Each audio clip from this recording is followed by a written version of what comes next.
Subscribe करें और bell दबाएं ताकि कोई खबर रह न जाए।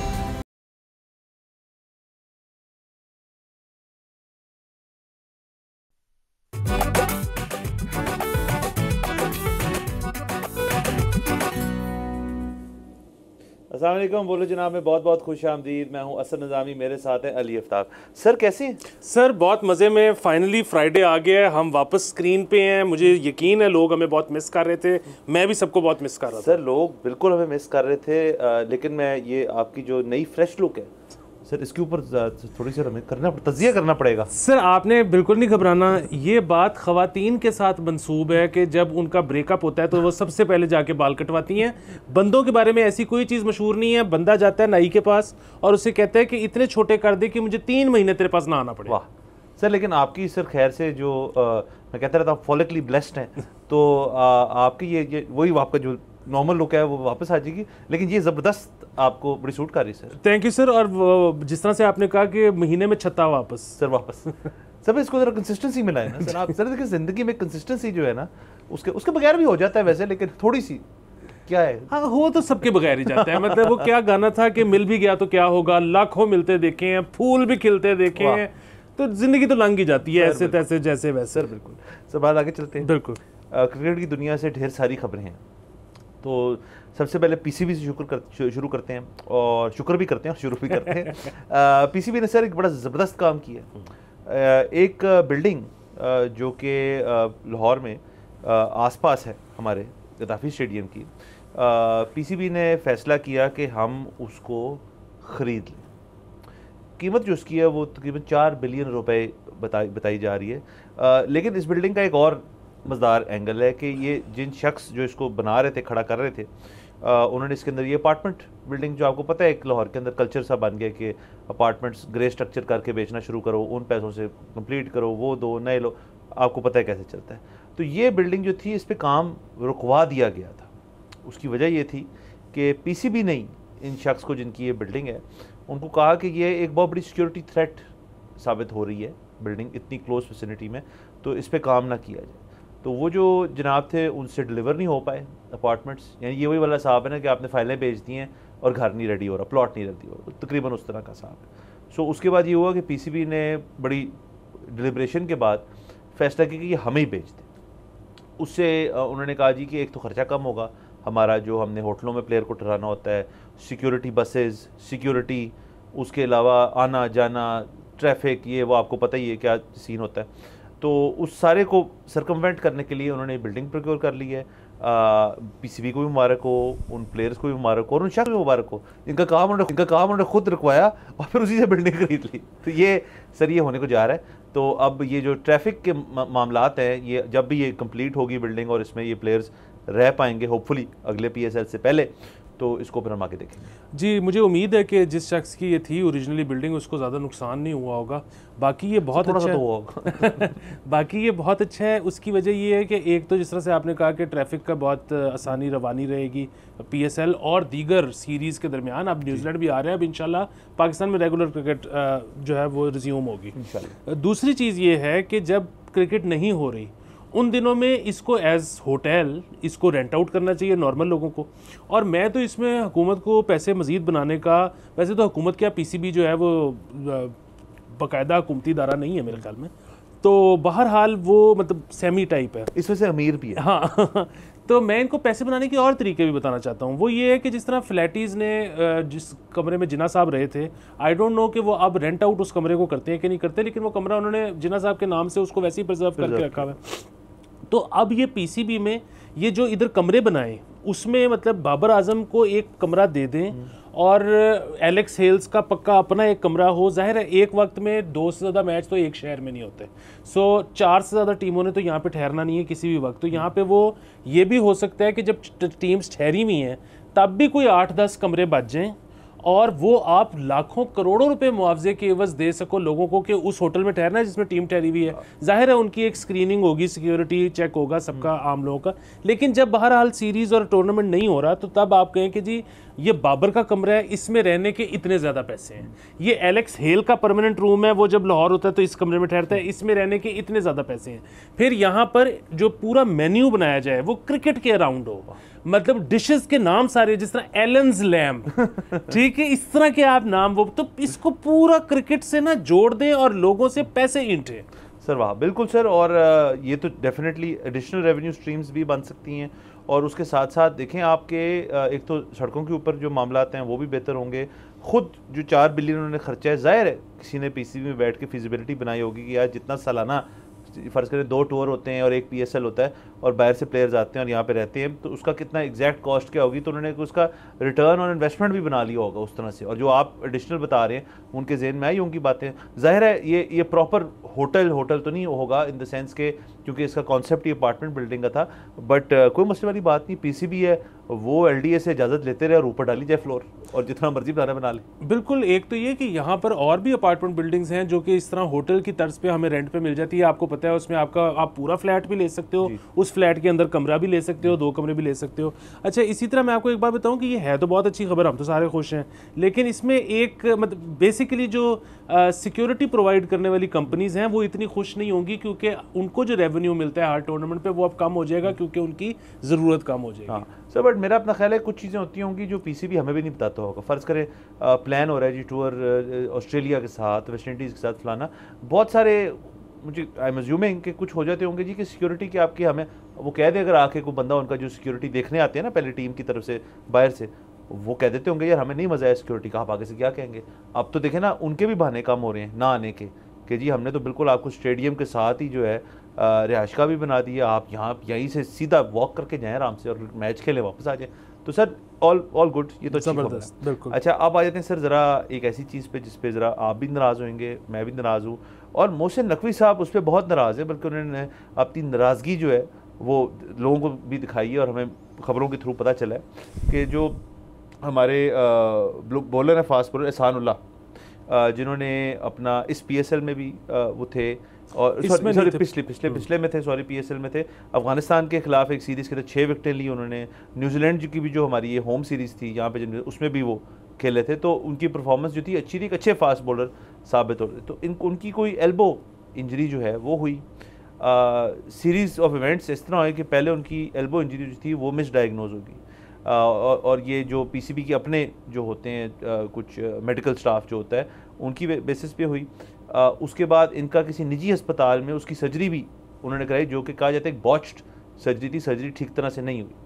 सो ये भी एक मसले वाली बात। और उसके अलावा फिर ये फाइनली फ़ैसला हुआ जी कि इनको किसी न किसी तरह हम बैरून मुल्क किसी किस्म की ट्रीटमेंट दें।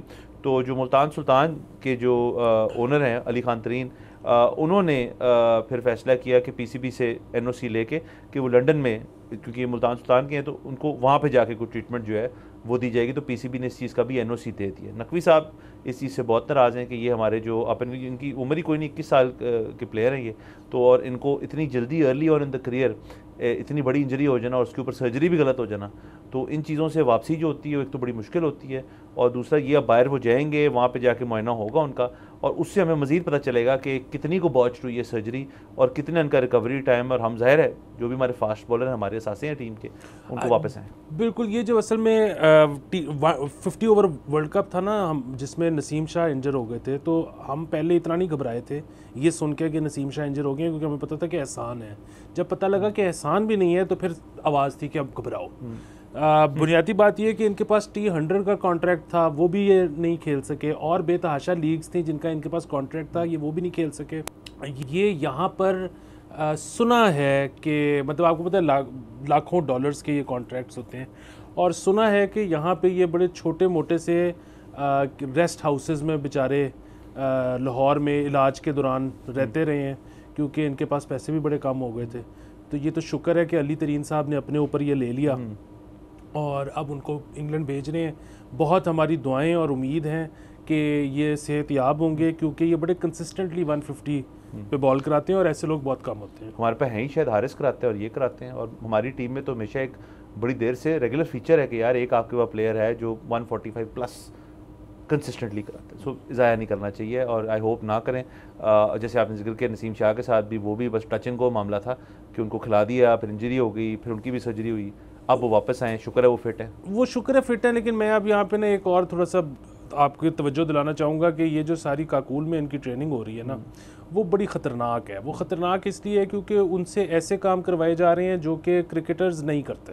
सो बुनियादी बात ये है, अक्सर लोग कहते हैं कि ये हमारी स्क्वाश इतनी अच्छी थी किधर गई, हमारी हॉकी इतनी अच्छी थी किधर गई, क्या हमारी तवज्जो नहीं रही। मसला ये नहीं है कि तवज्जो नहीं रही, मसला ये है कि हमने जैसे प्लेयर्स प्रोड्यूस किए, बहुत शानदार प्लेयर्स प्रोड्यूस किए, वैसे शायद हम आज भी कर लें शायद, लेकिन दुनिया बहुत आगे निकल गई। दुनिया इसलिए आगे निकल गई क्योंकि वहाँ पर एक्सपर्ट्स आ गए, वहाँ पर न्यूट्रिशनिस्ट से लेके तो उनके कोचेस से लेके तो उनकी फ़िज़िकल एक्सरसाइज करने वालों से लेके वो इतने डायरेक्टेड और साइंटिफिक थे एक स्पोर्ट को लेके कि स्क्वाश वाला एग्जैक्टली ये चीज़ करेगा और इससे हट के कुछ नहीं करेगा, हॉकी वाला एग्जैक्टली ये करेगा और इससे हट के कुछ नहीं करेगा। सो अब हम एक जनरल फिटनेस एक अच्छी चीज़ होती है, लेकिन अगेन या तो हमारे कोई बहुत ही एक्सपर्ट क्रिकेट कोच साथ जाता है जो कहता है कि ये कर लें और ये ना करें। अब वहाँ पे मैं देख रहा हूँ कि वो बंदा उठा के अपने ऊपर भाग रहे हैं। अब बंदा इवनली डिस्ट्रीब्यूटेड नहीं होता उस बंदे का वेट, ठीक है, मतलब ये बहुत ख़तरनाक चीज़ है। प्लेयर सारी ज़िंदगी के लिए इंजर हो सकते हैं। इसी तरह मैं देख रहा हूँ नसीम शाह बहुत हाइट से छलांग मार रहा है जाल पे से। अब वो तो अभी 25 साल से कम का है, तो हमें अभी पता नहीं लगता उसकी एक आधी इंजरी हो भी गई है। इवेंचुअली 28 का होने के बाद उसकी बहुत ज़्यादा इंजरीज होनी है क्योंकि वो भी 140 प्लस का बॉलर है। आप उससे ऊंची ऊंची छलांगे क्यों लगवा रहे हो जब उसने सारी ज़िंदगी क्रिकेट खेलते हुए ऊंची छलांग नहीं लगानी। तो ये बड़ा ख़तरनाक मामला है, ये नहीं करना चाहिए। बिल्कुल सर, और जाहिर है होना तो ये चाहिए था कि काकुल जब जा रहे थे तो इनका जो तमाम कोचिंग स्टाफ है वो भी वहाँ जाए एज मॉनिटरिंग के जी, और उनके साथ एक प्लान बनता। क्योंकि देखिए ना सर, हमने इसी शो पे बात की थी कि मतलब मोर ऑफ के ट्रेनिंग की हद तक एक पीआर के तौर पे चीज़, जिसके हम बिल्कुल साथ हैं, कोई मसले वाली बात नहीं। आर्म्ड फोर्सेस हमारी है, सबकी हैं, और क्रिकेटर भी है हमारे हैं, सबके हैं, और मिलजुल के कुछ चीज़ जो कर रहे हैं, ये माजी में भी एक दफ़ा हुआ था, तो ये बड़ा सक्सेसफुल रहा था पीआर पॉइंट ऑफ व्यू से। लेकिन उसको एक संजीदगी का एलिमेंट भी उसमें लाने की ज़रूरत है कि प्लेयर्स की जो मतलब इस वक्त फिटनेस है, फिटनेस की मद में जो रह है उसको ना ख़राब किया जाए। तो ये बिल्कुल बात है। उसके अलावा हमने ये भी अभी न्यूजीलैंड की भी एक सीरीज़ जो है यहाँ पे बिल्कुल वर्ल्ड कप से पहले होने को जा रही, उसके अंदर भी हमें ये पता चला है कि न्यूजीलैंड जो अपनी टीम भेज रही है उनमें से जो प्लेयर्स नहीं हैं, उनका बताता हूँ, काफ़ी सारे में कुछ जो मेन हैं, किन विलियमसन नहीं है, सेंटनर नहीं है, साउथी नहीं है, बोल्ट नहीं है, लेथम नहीं है, रविंद्रा नहीं है, और भी कुछ जो इनके मेन है, जो बेसिकली वो अपनी बी या सी टीम जो है उनको भेज रहे हैं यहाँ पे, जाहिर है इन एंटिसिपेशन कि हम इन सबको रेस्ट करा के वर्ल्ड कप में लेके जाएंगे। अच्छा, हम अलबत्ता ऐसा नहीं कर रहे। शाहीन का तो हमने जिक्र किया था, हालांकि उसके अंदर भी मुकम्मल कॉन्फर्मेशन नहीं है कि वो 3 मैच कम खेलेगा, बट बाकी सारे जो हैं हमारे प्लेयर्स वो तो इसके अंदर हमारी पूरी टीम आ रही है खेलने के लिए। सो ये भी सवाल पैदा होता है कि क्या आया हमें उनको थोड़ा रेस्ट कराना चाहिए, हमें उनको नहीं खिलवाना चाहिए एक बीसी टीम के साथ।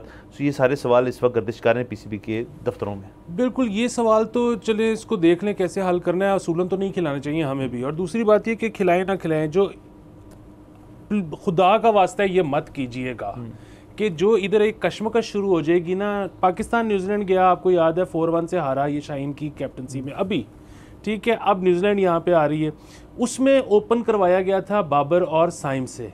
अब यहाँ पर फिर एक टसल शुरू हो जाएगी कि किसी तरह बाबर और रिजवान ओपन करें, और ये उनकी जो BC टाइप की टीम आ रही है ये उसको हरा के तो साबित ये करें कि देखा ओपन तो करना ही रिजवान और बाबर को चाहिए। भाई ये मत करें, आपको 2 एंकर्स नहीं चाहिए ओपनिंग पे। ओपनिंग की ये बहस बाबर रिजवान वाली ख़त्म कर दें।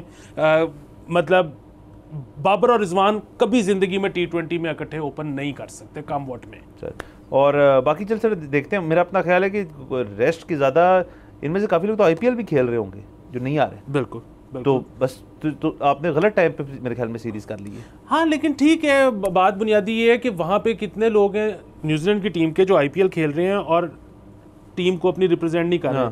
वहाँ कोई वावेला मचा, यही पाकिस्तान में होता तो कॉन्ट्रैक्ट खत्म हो रहे होते हैं यहाँ पे। हाँ, यहाँ पे पेट्रियाटिज्म पे निशान उंगलियां उठनी शुरू कर देनी थी कि आप मुहिब वतन ही नहीं हो। तो ऐसे नहीं होता, दुनिया बदल गई है, दुनिया के साथ चलना सीखा। बिल्कुल। अच्छा सर, मिसबा उल हक ने भी कुछ थोड़ी सी बात की है, ये कैप्टनसी का जो एक चेंज आया है इसके ऊपर, और वो भी नाराज़ हैं सर, नाराज़गियाँ बड़ी चल रही हैं आज। तो वो कहते हैं जी कि ये जो हेस्ट के अंदर हेस्टी डिसीजंस होती हैं कप्तानी के हवाले से, एक तो जिस प्लेयर को कप्तानी से हटाते हैं और जिसको लगाते हैं, उनकी जो उनका फोकस होता है और उनका जो कॉन्फिडेंस होता है और मुख्तलिफ और चीज़ें जो आपको एज ए कैप्टन या as a non captain, as a vice captain आपको चाहिए होती हैं, वो मुतासर होती हैं। उसके अलावा टीम का भी जो सारा मोराल होता है ना, वो भी चेंज होता है। कैप्टन आया आखिर एंड में कैप्टन होता है। उसके अलावा उन्होंने ये भी कहा कि जब बाबर ने अपना इस्तीफ़ा दिया या उसको निकाला, कि ये भी एक बहस है कि जी इस्तीफ़ा दिया या निकाला, तो जो क्रिकेट टेक्निकल कमेटी थे उसके जो हेड थे वो मिसबाह हक थे, ज़का अशरफ साहब की जब पीसीबी में गवर्नमेंट थी, तो तब भी उनको कह रहे थे, तब भी मैंने कहा था कि इस तरह आप ना करें और एक कंसिस्टेंसी आनी चाहिए, नाराज़ है। इसी के साथ साथ शाहीन शाह अफरीदी जिनको कप्तानी से हटाया, अब उनके बारे में एक बात की जा रही है कि उन्होंने थोड़ा सा इंस्टाग्राम पे गए वो और उन्होंने कुछ बातें की। सो सबसे पहले तो मैं ये क्लियर कर दूं कि वो उन्होंने उस तरह से बातें नहीं की, ज़ाहिर है उनकी प्रोफाइल पे वो आ रही हैं, बट वो बेसिकली एक कोई बहुत बड़ी मोटिवेशनल वीडियोस होती हैं जिसमें इसमें एक गालिबन शेर था और आगे भी टेक्स्ट आ रहा था कि मैं ये मतलब वो मैं बता देता हूँ क्या है कि never put me in a position where I have to show you how cruel I am, don't test my patience, I am sweet and I am kind, but if I reach my limit, I will do things that वो people won't think I am capable of. So ये अब लोगों ने इसको उठा के एक तड़ी के तौर पे पेश करना शुरू कर दिया कि वो तो देखें ना सीधे ही हो गए हैं शाहीन अफरीदी साहब। मेरा नहीं ख्याल कि उसकी जो डायरेक्शन थी वो टुवर्ड्स बोर्ड थी या टुवर्ड्स बाबर आजम थी या टुवर्ड्स द टीम थी, बट वो रैंडमली उन्होंने शायद कर दी और उसको हम ज़रा ज़्यादा लुक इनटू कर रहे हैं, मेरा अपना ख्याल है। असल में ESPN क्रिक इन्फो ने ये पूरी स्टोरी कर दी, जिसके बाद फिर जाहिर है पूरी दुनिया का मीडिया इंटरेस्टेड हो गया, लेकिन ये कुछ भी नहीं है, ये तो एक स्टेटस जो लोग लगाते हैं वो है नंबर एक चीज़। नंबर दो चीज़ ये कि मैं आपको बताऊं, लड़ाई शड़ाई कोई नहीं होगी। अब के प्लेयर बहुत होशियार हैं। वो 90s तक ये होता था कि लागतबाजी और मैंने इसके अंडर नहीं खेलना और मैंने उसके अंडर नहीं खेलना। अब जो लड़के हैं ना वो बहुत तेज़ हैं, मनी ओरिएंटेड हैं, उनको ये पता है हमारा लिमिटेड सा करियर है, इतने टाइम में हमने इतने पैसे कमाने हैं। वो ठीक है, कप्तानी चली गई है, खैर है, मैं टीम में हूँ ना, बस ठीक है, खेलो, माल बनाओ और आगे चलो। सो वो लड़ाई शड़ाई का कोई मसला नहीं है, वैसे भी नहीं होना चाहिए। कप्तानी जो है ना, अगेन ये ईगो बूस्ट है। आप ये देखें कि दोनों क्लास ए कैटेगरी के प्लेयर हैं, ठीक है, सो कोई फ़र्क नहीं पड़ता कप्तान है, ये है वो है। शायद इनको कमरा शेयर करना पड़ता है नॉन कप्तान को एक प्लेयर के साथ, जो कप्तान होता है उसका अलहदा कमरा होता है। बाकी तो पैसों शैसों का मामला जो है वो इन दोनों की कैटेगरी ए है। सो जहाँ तक बात है कि स्ट्रेटजी की, कि टीम की स्ट्रेटजी कौन बनाएगा, वो तो अब दुनिया में तो डाटा एनालिस्ट बनाते हैं, वो कप्तान नहीं बनाता, ठीक है। यहाँ पे अगर कप्तान बनाता है और इनको ये दुख है कि हमने बनानी थी और अब दूसरा बनाएगा, तो ये वैसे ही अफसोस की बात है, ये दकियानूसी बात है, ये पुराने दौर की बात है। सुनो डाटा एनालिस्ट क्या कह रहे हैं एंड फॉलो द प्लान। खुद साइंसदान बनने की ज़रूरत ही नहीं, बिल्कुल ज़रूरत नहीं है। और अगेन ये सारी चीज़ें अब मॉडर्नाइज हो गई, जैसे आपने स्क्वॉश हॉकी का भी जिक्र किया, क्रिकेट के अंदर भी ऑब्वियसली इतनी जिद्दत आ गई है और सब कुछ जो है पीछे कंप्यूटर में अभी बंदा बैठा होता है, वो गेम तो नहीं खेल रहा होता, सिर्फ आपको काम कर रहा था। पर यहाँ पे जाना है हमने ब्रेक के ऊपर, प्लीज स्टे विद अस।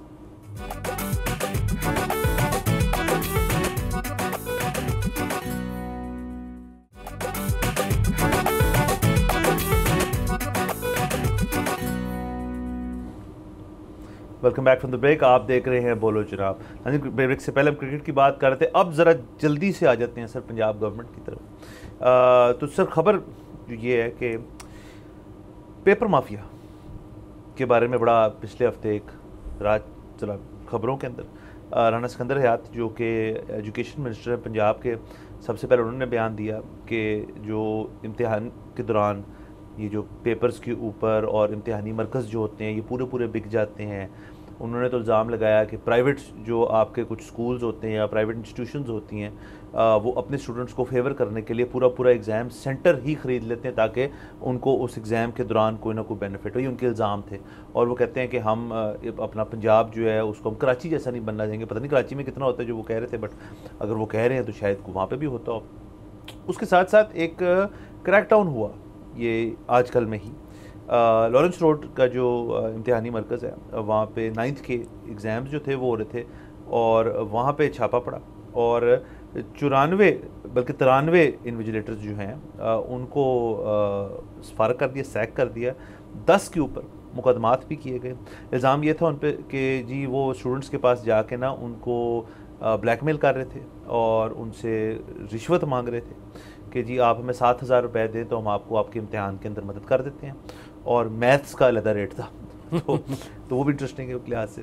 और जो दूसरी इसके अंदर इंटरेस्टिंग चीज़ है कि जैसे मैंने जिक्र किया, जो हमारे एजुकेशन मिनिस्टर राना सिकंदर हयात, वो इस ऑपरेशन का में नहीं थे, या शायद थे तो लेकिन लीड वो नहीं कर रहे थे।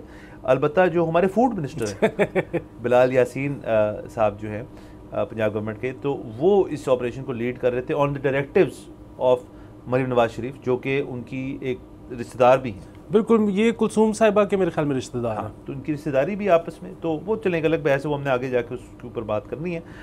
उसके बाद एक कमेटी का कहा गया जी कि एक कमेटी बनेगी और एक कैबिनेट कमेटी बनेगी जो कि इस सारे मसले को डील करेगी। और भी ज़ाहिर है एक इम्तिहानी मरकज़ में ये कुछ हो रहा है तो बाकियों में भी होता होगा, और तमाम सिस्टम को ठीक करना है, उसके लिए कमेटी बनाई गई है और उस कमेटी को जो हेड करेंगे वो बिलाल यासीन साहब होंगे। तो ये भी इसके अंदर एक इंटरेस्टिंग एंगल है। तो चले आप सर, मुझे पता है आप कहाँ से आना चाह रहे हैं। सर देखिए, ये बड़ी अच्छी बात है कि चीफ मिनिस्टर ने ये रियलाइज़ किया है कि ये फूड से ज़्यादा बड़ा क्राइसिस है जो एजुकेशन का है। सो इसलिए उन्होंने फूड मिनिस्टर को कहा है कि तुम एजुकेशन संभाल लो, और ये बेसिकली फूड फॉर थॉट से निकला है कहीं से मेरे ख्याल में। Food education. अच्छा, ये जो कराची वाला आपने जिक्र किया, कराची में ज़रूर होता होगा, लेकिन अमूमन वो जिस तरह बारहवीं फेल फिल्म में भी है ना, कि जितने छोटे जो कस्बे वगैरह होते हैं वहाँ पर ज़्यादा आसान होता है बोर्ड पूरा इम्तिहानी मरकज़ ख़रीदना। दूसरी चीज़ ये है कि वैसे तो वो वाली बात भी है कि ज़ाहिर है जितनी मेन शहर होगा, जितना बड़ा शहर होगा, उतना ज़्यादा पैसा लगेगा, लेकिन फिर उस केस में पैसा लगाने के लिए है होता भी बहुत ज़्यादा है, क्योंकि जिस तरह से आपने कहा कि इल्ज़ाम ये है कि प्राइवेट स्कूल्स अपने पूरे स्कूल का रिज़ल्ट अच्छा करने के लिए पेपर ख़रीद लेते हैं, आउट करवाते हैं, अपने बच्चों को बता देते हैं, ये सारा कुछ करते हैं। अच्छा, ये हैविंग सेड दिस, बुनियादी बात ये है कि इस पे ना बहुत सारी खबरें और आई। एक तो ये कि जी 7 बंदे हैं, 2 बंदे हैं जिनको सस्पेंड कर दिया गया, 7 बंदे हैं जिनको ट्रांसफ़र जिनका कर दिया गया। अच्छा, मुझे ये भी समझ नहीं आती, सस्पेंड भी वैसे तो ज़ाहिर है कुछ अरसे बाद बहाली हो जाना होता है सरकारी उन्होंने, लेकिन ये जो ट्रांसफ़र होता है ये क्या होता है कि भाई आप यहाँ पे गलत काम करते पकड़े गए हो, अब आपने यहाँ नहीं रहना, अब आप कहीं और जाके करो, तो इसकी भी समझ नहीं आई। अच्छा, फिर इसमें एक और चीज़ ये है कि अब ये ना पहले मुर्गी आया था या पहले अंडा आया था, ये वो वाली कहानी है कि ये जो इन्विजिलेटर्स होते हैं इनको कौन सी कोई बड़ी अच्छी तनख्वाहें मिलती हैं, नंबर 1 चीज़। नंबर 2, इनको कौन सी तनख्वाहें टाइमली मिलती हैं, मतलब इम्तिहान जो इन्विजिलेट करने के 750-800 रुपये होते हैं, और कईयों को 6 महीने से नहीं मिले, कईयों को 2 साल से नहीं मिले। सो अब ये एक अगेन अजम्पशन है कि अगर उनको रेगुलरली पैसे मिलते हो, अच्छे पैसे मिलते हो, तो शायद वो इस तरह से इम्तिहानी मरकज़ ना बेचें, लेकिन फिर वही बात है शायद वो बेच भी दें। बुनियादी बात ये है कि अब इन्होंने ये भी कहा है कि अब से जो इनकी हायरिंग होगी ना, तो इनकी पहले स्क्रीनिंग हुआ करेगी और इंटेलिजेंस से पता करवाया जाएगा कि ये जो असातिज़े हैं, ये जो इन्विजिलेटर्स हैं, ये ठीक हैं कि नहीं। यार जिस दिन ही हायर हो जाएंगे ना, ये उस दिन फिर गलत काम करना शुरू कर देंगे, क्योंकि मसला ये है कि अगर मैं आज मुझे किसी अच्छी जगह पे आप लगा दें और उसके बाद मैं ये सब कुछ करना शुरू कर दूं, उसका वजह ये नहीं है कि मैं इंसान बुरा हूँ, बात ये है कि मुझे अब अपना फ्यूचर नहीं नज़र आ रहा यहाँ पे। तो अब आप जिस बंदे को भी किसी ऐसी जगह पे लगाएंगे वो शायद लुटो ते पुटो वाली पॉलिसी पे लग जाए। सो ये बहुत बड़ा लम्हा फ़िक्रिया है, और इसीलिए आप देख रहे हैं कि जो ज़्यादा बड़े कॉलेज यूनिवर्सिटी हैं वो तो अब सीधा सीधा कहते हैं कि होंगे आपके नंबर मैट्रिक एफ ए में, जब तक आप हमारा एंट्री टेस्ट नहीं देते हम आपको नहीं रखने लगे। सो अब निज़ाम उस तरफ को भी जा रहा है। हाँ सर, बिल्कुल निज़ाम उस तरफ जा रहा है। और प्लस देखें, हम जिस चीज़ से डील कर रहे हैं ना, उसके अंदर ये चीटिंग वाला एलिमेंट जो है ये हमें बहुत पीछे कर देगा। अगर तो फ़र्ज़ करें ये जितना बड़ा ये स्कैंडल कह रहे हैं, तो फिर तो जो माजी के भी इम्तिहान आते हैं वो भी मुतनाज़ा हो गए एक लिहाज से, क्योंकि ये इस किस्म की जो क्रैकडाउन है ये होता होगा पहले, लेकिन इस स्केल के ऊपर हो रहा है। मेरे नज़दीक तो ये मैं पहली दफ़ा एटलीस्ट देख रहा हूँ ऐसा हो रहा है, हुआ होगा आई एम श्योर पहले भी, लेकिन मंजर आम पे उस तरह से आना जो है इसका ये एक बड़ी तशवीशनाक बात है। दूसरा, अगर आप किसी शख्स को 9th के 10th के मैट्रिक के बोर्ड के किसी के भी इम्तिहान में अगर इस तरह मदद कर देते हैं, तो आगे जाके फ़र्ज़ करें उस शख्स ने किसी नौकरी पर जाना है, वहाँ उसकी कोई टेक्निकल एस्पेक्ट जो है उसको जब जज किया जाएगा, उस एस्पेक्ट को रिजल्ट देखेंगे, ये तो बड़ा ठीक है लड़का, इसको रख लो या लड़की, और वहाँ जाके जब प्रैक्टिकली वो करना चाहेंगे तो फिर वो कहीं के नहीं रहेंगे। सो ये जो बिल्कुल आपके इम्तिहानात होते हैं, एक तो देखें ना, एक तो और ही डिबेट छिड़ जाती है कि जी end of the year examination as a concept ही गलत है। ये बाहर के मुल्कों में बड़ा नया एक मॉडर्नाइज किस्म की एजुकेशन है, बड़ी अच्छी बात है। यहाँ पे फ़िलहाल यही सिस्टम है, तो उस सिस्टम के अंदर आपका यही है कि जी आप सारे साल पढ़ेंगे, या नहीं भी पढ़ेंगे तो आखिरी 2 महीने तो पढ़ेंगे, और उसके बाद जाके आपने इम्तिहान देना है। वो इम्तिहान जो है उस सारी चीज़ का क्रक्स है जो आपने उस साल में किया या उस 3 साल में किया, 2 साल में किया, और वही अगर चीज़ जो है वो सही तरह से टेंट हो चुकी है और उसका रेट भी जो है वो 7,000 रुपये लग गया एक पेपर का, तो फिर क्या फ़ायदा हुआ? फिर कौन सी हम तालीम की तरफ जा रहे हैं? तो यानी कि ये जो आपकी प्राइमरी सिस्टम है वहाँ पे तो मसला ये कि नॉन एग्जिस्टेंट किस्म की एक आपको सहूलियात हैं बच्चों के लिए, और जो आप स्कूलों की हद तक बात कर लें, उनके टीचर्स की हद तक बात कर लें, अगर आप बड़ी क्लासों में आ जाएं तो फिर ये मसले शुरू हो जाते हैं। अगर आप यूनिवर्सिटी में चले जाएं फिर उनके अपने ढेर सारे इश्यूज़ हैं। तो ये तो across the board her level के ऊपर कोई ना कोई यूनिक मसला है। बिल्कुल, यूनिवर्सिटीज़ के लेवल पे मैं आपको बताया तो मतलब ये बात नहीं है कि उसमें अच्छी यूनिवर्सिटीज़ नहीं है, प्राइवेट अच्छी, बहुत अच्छी हैं, लेकिन बेतहाशा आप सब जानते हैं कि इस किस्म की यूनिवर्सिटीज़ हैं जिसमें स्टूडेंट जब पेपर अपना लेके आता है सेमेस्टर का और ग्रेडिंग टीचर को दिखा के कह रहा होता है कि सर 70,000 रुपये सेमेस्टर की फ़ीस सी लेने के लिए थोड़ी दी थी, तो वहाँ पे भी जिस तरह नंबर बांटे जाते हैं, मतलब अगर प्राइवेट स्कूल्स गवर्नमेंट का पेपर आउट करवा सकते हैं पैसे दे के अपने बच्चों के अच्छे नंबर लगवाने के लिए, क्योंकि बाद में उन्होंने एडवर्टाइज़ करना है कि देखें इस स्कूल में बच्चों के नंबर ज़्यादा आते हैं, तो क्या यूनिवर्सिटीज़ जिन्होंने कहीं बाहर से पेपर भी नहीं लीक करना, जिन्होंने पेपर बनाना ही अपना है, वो क्या नहीं फेवर करते अपने स्टूडेंट्स को? कि हमारे स्टूडेंट्स जो ग्रेजुएट होते हैं उनकी हायरिंग रेट ये है, उनका हायरिंग रेट ये है, उनका सीजीपीए ये है। अच्छा, जहाँ तक बात है ना हायरिंग रेट की कि जी वो एक बच्चा क्योंकि चीटिंग से पास हुआ था मैट्रिक एफए में भी, यूनिवर्सिटी में भी, उसको आता कुछ नहीं है, तो हायरिंग के वक्त क्या होगा? देखिए उसमें तो मेरा ज़ाती ख्याल ये है कि सिर्फ एक मसला और है, वो तो एम्प्लॉयर किसी ऐसे बंदे को नहीं रखता जिसको काम नहीं आता। मतलब मेरा तो अब ज़ाती तौर पे ये ख्याल है, मैं खुद एक पोटेंशियल एम्प्लॉयर हूँ, कि मैंने तो कभी सीवी में ये नहीं देखा कि इसका सीजीपीए क्या था। हाँ। मैं तो काम पे बिठा के कहता हूँ कि भाई ये करके दिखा दो, आता है तो कल से यूर हायर्ड। बुनियादी बात ये है कि जब इस तरह के लोग नहीं हायर होंगे तो सिर्फ आपके पास एक डाटा आया करेगा कि जी अनएम्प्लॉयमेंट रेट इतना ज़्यादा बढ़ गया, जी इतने ग्रेजुएट हैं जिनके पास नौकरी नहीं है, इतनी मास्टर्स डिग्री। अब ये डाटा आपके पास गलत इकट्ठा हो रहा है क्योंकि बुनियादी तौर पे वो बैचलर्स या मास्टर्स डिग्री होल्डर नहीं है। बिल्कुल सर। और सर देखिए हमारे मुल्क में तो हमने माजी में ये भी देखा है कि CSS तक के एग्ज़ाम जो है उनका भी स्कैंडल आया था एक ज़माने में, तो इस वजह से जो पेपर एग्जामिनेशन है उसके ऊपर लोग जो है दुनिया उससे चेंज हो रही है और वो कंप्यूटराइज्ड के ऊपर जाना चाह रहे हैं क्योंकि उसके अंदर एक सेफ्टी है। लेकिन मसला ये है कि सर हम तो ये अपने इलेक्टोरल प्रोसेस में नहीं कर चुके। इतनी इस पर बात हुई है कि आज ई वोटिंग कर लें, तो पेपर तो बहुत दूर की बात है, बहुत दूर की बात है। मैं तो अगर कोई बच्चा या कोई वालिदैन देख रहे हैं इस वक्त, तो मैं तो सिर्फ एक मैसेज देना चाहता हूँ, और वो ये है कि बच्चे के सीजीपीए पे बिल्कुल प्रेशर ना डालें, लेकिन ये इंश्योर करें कि बच्चे को काम आता है। उसकी वजह ये है कि ऑलरेडी ये होना शुरू हो गया और कुछ अरसे तक तो ये सभी करेंगे कि कोई सीवी किसी का नहीं देखा करेगा, सीधा सीधा देखेंगे काम आता है कि नहीं आता। वही बात इस वक्त जो सिलिकॉन वैली में लोग बैठे हुए हैं उनमें से कितने लोग हैं जिनके पास डिग्री है और कितने लोग हैं जो कि ड्रॉप आउट हैं। बात यह है कि ड्रॉप आउट भी वहां पे बैठा वो हुआ है जिसको काम आता है, सो वो बराबर है डिग्री वाले के। सर बिल्कुल स्किल सेट का दौर है, जिसके पास यूनिक तरीन स्किल सेट है उसकी वैल्यू है, जिसके पास वही पुराने ज़माने के स्किल सेट्स जो हैं वही बार बार रिपीटेटिवली कराई जा रहे हैं सेम चीज़ है, तो आप दुनिया चेंज हो रही है, आपने कैचअप करना है और वो बहुत ज़रूरी चीज़ है। बुनियादी बात यह है कि अगर आप एक नर्स हो तो आपके पास अपॉर्चुनिटी पूरी दुनिया में बहुत ज़्यादा है बजाय कि उसके जो कि एक MBA है। ठीक है, अब सुनने में लगता है कि MBA एक बहुत आला तालीम है और शायद नर्सेज जो हैं वो उनको इतने साल नहीं लगते, वो शायद जल्दी तैयार हो जाते हैं, लेकिन पूरी दुनिया को नर्सेज की ज़रूरत है, पूरी दुनिया को MBAs की कोई ज़रूरत नहीं है। सो यूनिक स्किल सेट वाली जो आपने बात की, अगर आपका बच्चा आके एक अजीबो गरीब सी बात करता है जो आपको नहीं समझ आती कि मैं ज़िंदगी में ये करना चाहता हूँ, तो घबराएं ना, मना मत करें। वो जो देख रहा है ना उसको पता है कि आगे दुनिया में क्या होने वाला है और जितना उसका वाकई यूनिक स्किल सेट होगा उतनी वो तरक्की करेगा। हाँ सर, और आखिर में जो है ना ये कॉन्सेप्ट एक कि जी मास्टर्स होना चाहिए आपके पास। देखें एक कुछ यूनिवर्सिटीज़ हैं यहाँ पे जो एक प्रोग्राम देते हैं, उसको कहते हैं BA MBA या BBA MBA। मतलब वो अगर आपका 3 साल का BBA है तो वो कहते हैं यार आप ऐसा करें 4 साल की टोटल डिग्री कर लें, उसमें आपको मास्टर्स भी, या 5 साल में आपको हम दोनों चीज़ें इकट्ठी करा देंगे। ये बहुत फ्लॉड कॉन्सेप्ट है क्योंकि एक मास्टर्स करने के लिए होना चाहिए कि यार मैंने बैचलर्स की है, अब मैं फील्ड में आया हूँ, अब फील्ड में मैंने ना एक लेवल तक मैं पहुँच गया हूँ, अब यहाँ से बाद अगर मैंने तरक्की करनी है मज़ीद और अपना काम ज़्यादा बेहतर करना है तो मुझे MBA करना पड़ेगा, या फिर आप जॉब एक्सपीरियंस लें, आपको नई मार्केट की समझ आ रही, आप फिर MBA में चले जाएं। ज़ाहिर है ये कहना मेरे लिए बड़ा आसान है, कुछ लोगों के लिए बड़ा मुश्किल होता है, वो कहते हैं यार अभी लगा हुआ है सिस्टम तो कर ले, लेकिन the point of masters is कि यार आप बहुत स्पेशलाइज हो जाएँ। स्पेशलाइज आप सिर्फ तब हो सकते हैं जब आपने बाकी सारी चीज़ें देखी हुई है कि यार मैं करना क्या चाहता हूँ।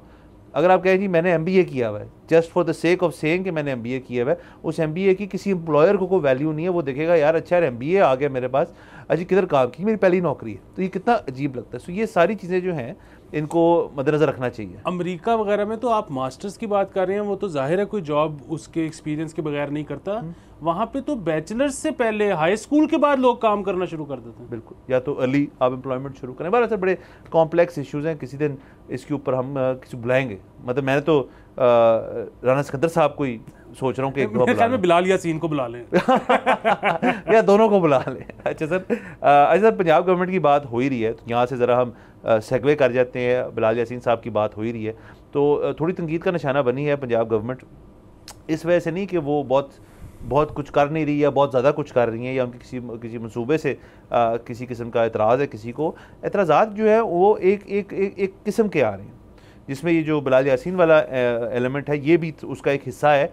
ऑल्दो इसके ऊपर स्पेसिफिकली किसी ने कुछ नहीं कहा, वो एक हाई लेवल के ऊपर बात हो रही है। वो इस तरह से कि कई तस्वीरें हमने इस शो पे भी बात की थी, कुछ हाई लेवल जो मीटिंग्स हैं जो पंजाब गवर्नमेंट की काबीना की हों या किसी कमेटी की हों या किसी अहम कमेटी की हों जिसको चेयर करती हैं चीफ मिनिस्टर साहिबा, उसमें मियां नवाज शरीफ साहब जो है वो रेगुलर फीचर बनना शुरू हो गए। खबर हमें ये मिली है कि जो किसान कार्ड है हमारा, जिसका हमने पिछले हफ्ते भी जिक्र किया था, जिसके अंदर उनकी तस्वीर जो थी वो भी लग गई थी और उस पर कोई इतराज़ था, कोई हाईकोर्ट चला गया था, फिर वो केस बाहर फेंक दिया। तो अब उस जो किसान कार्ड की फाइनल मीटिंग है, इनफैक्ट मुझे ये पता चला कि काफ़ी जो ज़्यादा प्रोजेक्ट्स हैं इनके जो एंड पे जा रहे होते हैं, उन प्रोजेक्ट्स की फाइनलाइजेशन होती है, उनकी फाइनल मीटिंग जो है वो पंजाब सेक्रेटेरिएट में या CM सेक्रेटेरिएट में नहीं होती, वो जाती उमरा में होती है।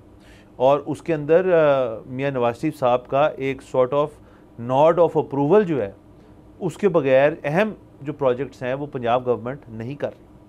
ये देखें जी, वो जो होता है ना कि इंसान फुल सर्कल होता है अपनी ज़िंदगी में, तो वो उसमें अब सेकंड लास्ट स्टेप पे हैं मियां नवाज शरीफ साहब, क्योंकि इसके बाद उनका जो फाइनल स्टेप है वो पंजाब के वज़ीर ख़जाना लग जाएंगे। सो देखिए, ये शहबाज शरीफ साहब ने भी ये किया था कि जब वो प्राइम मिनिस्टर थे और हमज़ा साहब कुछ दिनों के लिए जब CM थे, तो लाहौर में जब वेस्ट मैनेजमेंट की मीटिंग होती थी तो उसको चेयर करने के लिए प्राइम मिनिस्टर साहब इस्लामाबाद से ख़ुद लाहौर आते थे, बेटे को चेयर नहीं करने देते थे। अब इसमें मरियम साहिबा साथ तो बैठी होती हैं लेकिन मियाँ साहब साथ होते हैं।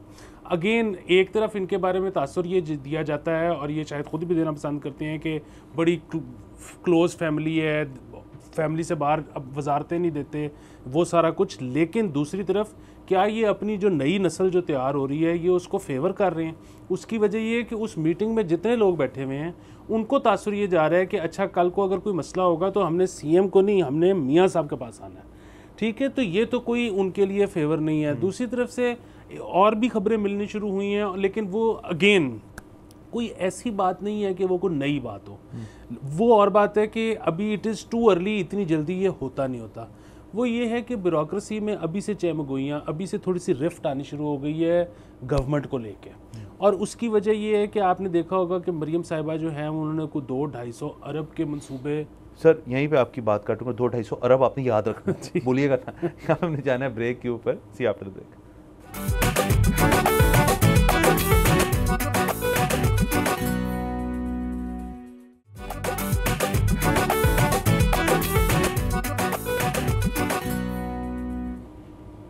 Welcome back from the break. आप देख रहे हैं बोलो जनाब। सर आप मुझे 250 रुपये दे रहे थे। मैं ये बता रहा था कि वो जाहिर है आपके लिए ही हो रहा है, आप पंजाब के रिहायशी हैं। सो मरियम साहिबा ने फौरी तौर पे हम सुन रहे हैं 150 अरब एक तरफ, 100 अरब एक तरफ, 150 की तो सिर्फ सड़कें ठीक हो रही हैं। बिल्कुल, तो तकरीबन कोई 250 अरब रुपए के जो मंसूबे हैं वो साइन कर चुकी हैं। अच्छा, अब यहाँ पर ब्यूरोक्रेसी में मसला ये हो रहा है कि पैसे, ये नहीं है कि पैसे इतने नहीं हैं, पैसे इतने तो हैं, लेकिन एक जो IMF की डिमांड है कि अब से सूबे सरप्लस देंगे। सो इस एक तो ये है उनका वो वाला मसला है। दूसरा ये है कि वो कहते हैं जी कि हमने तो सोचा हुआ था कि ये डेट सर्विसिंग में इस्तेमाल होंगे।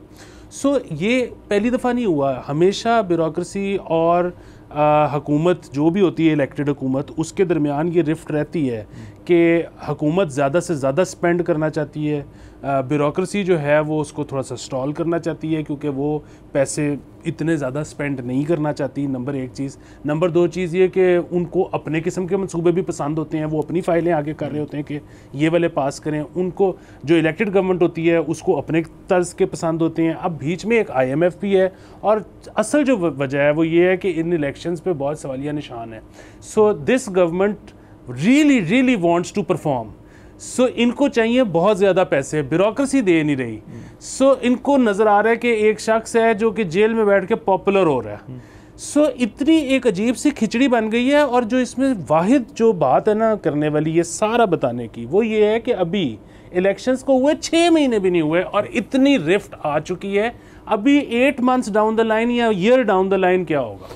सर बिल्कुल। और हालांकि मैं उन दोनों चीज़ों को बिल्कुल लिंक नहीं कर रहा, बट जब मियां नवाज शरीफ साहब प्राइम मिनिस्टर थे और उसके बाद जब खाकान अब्बासी साहब भी प्राइम मिनिस्टर थे, इन दोनों प्राइम मिनिस्टर्स के दौर में मरीम नवाज शरीफ का एक फेडरल गवर्नमेंट में भी रोल था, वो मीडिया विंग की हद तक भी थी। और तब भी हमें इस किस्म की खबरें मिलती थी कि लोग जो पार्टी के खुद हैं और जो ब्यूरोक्रेटिक लोग चंद उनसे उनको डील करना पड़ता है, वो उनसे कुछ नाखुश हैं। तो उसकी वजह ये हो सकती है कि जी वो जैसे किसी बड़े सेठ के दफ्तर में हो के जी वो सीधा CEO पोजीशन पे अपने साहबजादे या साहबजादी को लगा दी, तो फिर बाकी नीचे वाला स्टाफ जो होता है वो ज़रा तंग होता है। तो sort of the same equation. लेकिन उनका ज़रा स्टाइल जो है, जैसे हमने पहले भी किया था कि वो नवाज शरीफ साहब टाइप स्टाइल नहीं है, वो मियां शहबाज शरीफ साहब टाइप है, जो कि ठीक है। पंजाब के हद तक हम उस स्टाइल के साथ हैं एक हद तक कि आप उस तरह काम करें। दूसरा सर, एक होता है वर्क लाइफ बैलेंस, एक होता है वर्क PR बैलेंस। तो वर्क PR बैलेंस बेसिकली होता है कि आपने काम जो है वो आपने इतने करने जो है करने वाले काम है, दूसरा PR ओरिएंटेड काम होते हैं। अब अगर आपके PR वाले काम जो है वो उनका ज़्यादा है वज़न और उसमें पैसे भी बहुत लगने हैं, तो ज़ाहिर है फिर ब्यूरोक्रेसी जो है वो तंग होगी, क्योंकि जो असल काम है जिनसे ब्यूरोक्रेसी, देखिए ब्यूरोक्रेट्स जो है वहाँ पे वो 10-10 साल से 12-12 साल से बैठे हैं। तो वो उनको एग्जैक्टली अगर उनसे को पूछा जाए, वो कहेंगे यार ये फ़लानी चीज़ आप करेंगे तो ये मसला जो है ये ठीक हो सकता है, या आने वाले सालों में अगली हुकूमतों के लिए ठीक हो जाएगा। लेकिन अगर आगे से जो उनके जिन्होंने ऑर्डर करना है वो कहने यार इसमें मुझे वो PR वैल्यू नहीं नज़र आ रही, और उनके इर्द गिर्द जो उनकी टीम है उसके अंदर बहुत सारे लोग जो हैं जो मुंसलिक रहे हैं PR डिपार्टमेंट से ज़्यादातर, तो वो कहें जी कि नहीं इसके अंदर तो फलानी चीज़ नहीं होगी, इसको हम अगर थॉट प्रोसेस आपका ये हो कि सुर्खी कैसे लगेगी, टॉक शोज़ पे कैसे बात होएगी और सोशल मीडिया पे इसको हम एंगल कैसे करेंगे, तो वो फिर ख़र्चा भी ज़्यादा होता है और काम भी मुतासर होता है। ये बात बिल्कुल ठीक है, लेकिन ऑन दी अदर हैंड आप ये भी तो चीज़ देखें ना कि इलेक्शन चाहे 5 साल बाद हो, चाहे 4, चाहे 2, ठीक है, लड़ना तो मरियम साहिबा नहीं है ना, लड़ना तो नून लीग नहीं है। ब्यूरोक्रेट्स की तो ज़िंदगी आसान है, उन्होंने तो इलेक्शन नहीं लड़ना, उन्होंने तो किसी से जाके वोट नहीं मांगना, उन्होंने तो अपना अपना टेन्योर बेहतरीन गुजार के तो चले जाना है। अब बल्कि ये भी खबरें आ रही हैं कि हमारी ब्यूरोक्रेसी का बहुत बड़ा नंबर, हायर ब्यूरोक्रेसी का, डुअल नेशनल है, कनेडियन नेशनल है। सो उन्होंने तो यहाँ टिकना भी नहीं है अपनी रिटायरमेंट के बाद। सो ये अब जो है ना, मुझे तो लगता है कि हमारा जो मुल्क जिस तरह फंक्शन करता है ना, उसको ही बदलने की ज़रूरत है। उसकी वजह यह है कि हमने अपनी तरफ से तो इनर्शिया इस किस्म का डाला था कि अगर कोई बहुत ही पागल इंसान इलेक्ट हो जाता है तो कहीं ये ना हो कि वो अपने 2, 3, 4, 5 साल के टेन्योर के अंदर पूरा मुल्क का बेड़ा गर्क कर दे। सो इसलिए सिस्टम में पार्लिमानी डेमोक्रेसी और ये ब्यूरोक्रेसी और ये इस्टेब्लिशमेंट और ये हमने इनर्शिया इतना ज़्यादा डाल दिया कि वो बहुत कुछ बेड़ा गर्क कर ही ना सके अभी। लेकिन on the other hand problem ये है कि वो जो इनर्शिया वाला पार्ट है वो ना सिर्फ ये कि इनर्शिया का रोल प्ले करता है, उसने अपनी एक एक्टिव पॉलिटिक्स शुरू कर दी है और उसकी जो सिमत है वो इलेक्टेड गवर्नमेंट से बिल्कुल ही डिफरेंट है। सो अब बेसिकली रियासत जो है ना वो 2 धड़ों में तकसीम होकर बिल्कुल ऑपोजिट साइड पे उसने रेस लगानी शुरू कर दी है। सो इस तरह से कैसे चलेगा मुल्क, ये भी समझ से बाहर है सर। बिल्कुल। और अगेन आपने जैसे एक पॉइंट जिक्र किया कि अभी टाइम कोई नहीं हुआ, अभी फर्स्ट 6 मंथ्स भी नहीं हुए जिसमें एवेल्यूएशन शायद शुरू होती है कि आपने क्या किया, और बड़ी तेज़ी से हर चीज़ करने की कोशिश की जा रही है। बहुत लोगों का ये मशवरा है कि थोड़ा ठंडा करके खाएं, और क्योंकि आगे देखें अभी IMF की जो अभी खबर यही थी कि इसी महीने हमारी जो ट्रांच रहेगी ये 1.1 वाली वो आ जाएगी। लेकिन अच्छा, वो जैसे ही ये खबर आई है आपके स्टॉक एक्सचेंज ने मजीद ऊपर की तरफ गई। लेकिन सर आप ये देखें कि जैसे ये हो जाएगा, लेकिन ये तो एक बिल्कुल शुरुआत है उस चीज़ की जो अगर आगे आपने उसको करना है। अब जाहिर है ये आने वाले दिनों में हमें पता चलेगा कि IMF जो है वो अगला प्रोग्राम वो किस तरह का। मतलब 12 सर हमारा टाइम ख़त्म हो जाता है, इजाज़त लेते हैं। Thank you so much for watching. कल आपसे इंशाल्लाह फिर मुलाकात होगी। खुदा हाफ़िज़।